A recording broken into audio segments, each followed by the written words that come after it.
Shalom kekasih-kekasih Tuhan. Renungan pada hari ini berjudul Dihimpit Kekhawatiran.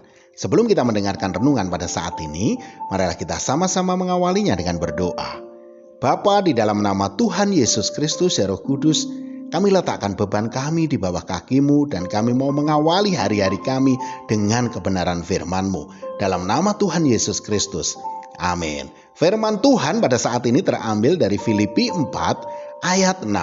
Janganlah hendaknya kamu khawatir tentang apapun juga, tetapi nyatakanlah dalam segala hal keinginanmu kepada Allah dalam doa dan permohonan dengan ucapan syukur.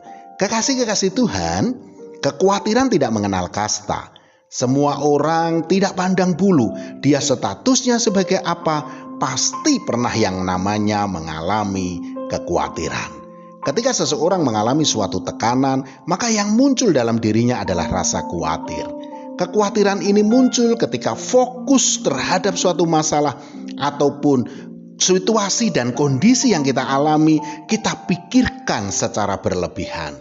Sehingga hal itu mempengaruhi aspek kehidupan kita dan menimbulkan kecemasan serta ketakutan yang berakibat pada rasa khawatir. Kekhawatiran akan mengarahkan pikiran kita untuk melihat satu masalah saja atau satu warna saja.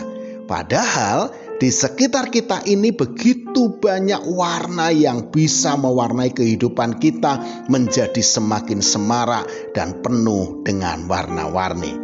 Oleh sebab kita tidak bisa melihat tentang masa depan ataupun kita tidak bisa melihat dengan jelas tentang apa yang akan terjadi kemudian, baik itu tentang pekerjaan, keluarga, ekonomi dan lain-lain, maka hal itu menjadi penyebab ketakutan dan kecemasan yang bisa menimbulkan kekhawatiran itu.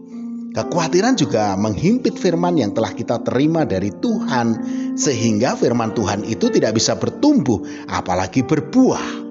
Membiarkan masalah memenuhi pikiran kita hanya akan mengaburkan pandangan kita dari begitu banyaknya berkat Tuhan yang bisa kita syukuri, saudaraku. Dan kekhawatiran yang membuat seseorang menjauh dari Tuhan, sehingga tidak bisa berpikir secara logis. Rasa khawatir itulah yang muncul akan membuat kita semakin terpuruk dan akan menghilangkan kedamaian di dalam hati kita. Lalu, bagaimana agar kita bisa mengalami kedamaian dan bukan mengalami kekhawatiran? Langkah yang pertama, saudaraku, adalah mendekat kepada Tuhan, sang sumber kedamaian itu.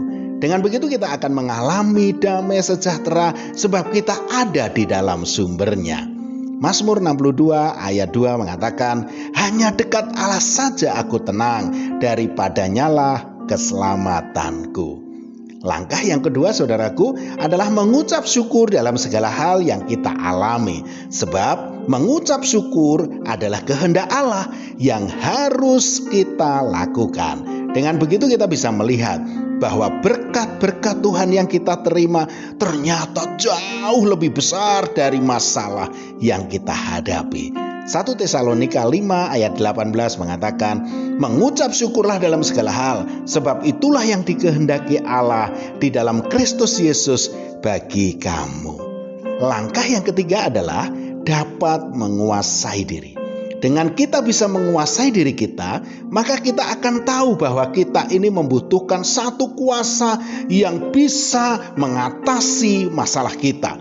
Dan kuasa itu adalah kuasanya Tuhan Yesus Kristus. Oleh karena itu, saudaraku, kesudahan segala sesuatu itu sudah dekat. Karena itu, kuasailah dirimu dan jadilah tenang supaya kamu dapat berdoa.